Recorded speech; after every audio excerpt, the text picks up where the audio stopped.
Se levanta muy temprano, con todo el día por delante, y da vueltas por la casa, estorbando en todas partes. Se anuda al fin la corbata, en tiempos tan elegante, lo mismito que un pincel. El viejo se echa a la calle, con el pan debajo el brazo, visita todos los bares. Tomás, ponnos unos tintos, que invito a las amistades. A voces arregla el mundo y a voces, aunque se pase, pontifica de los toros, de la liga y del cante. Si las cosas, ya le digo, soplaran con otros aires, y aquella maldita guerra, como acabó no acabase, ni aquí estaría yo ahora, ni usted. Y lo más probable es que la tortilla misma, la vuelta, tendría que darse.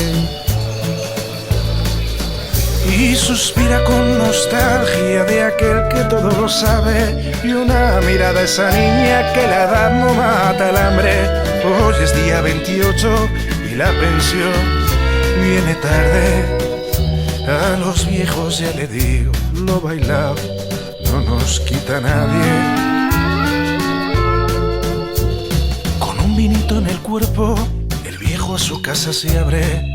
Ella lo espera en la puerta, menudo cuerpo me traes. Comen los dos en silencio, de vez en cuando una frase rompe las cuatro paredes.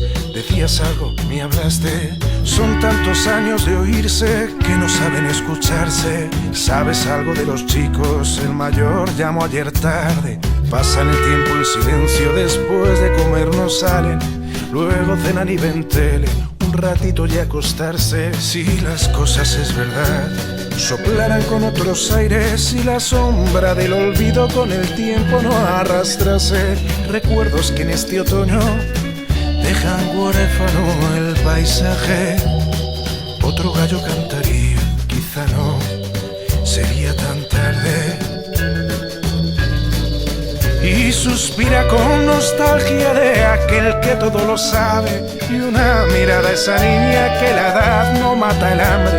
Hoy es día 28 y la pensión viene tarde. A los viejos ya le digo, lo bailado no nos quita nadie.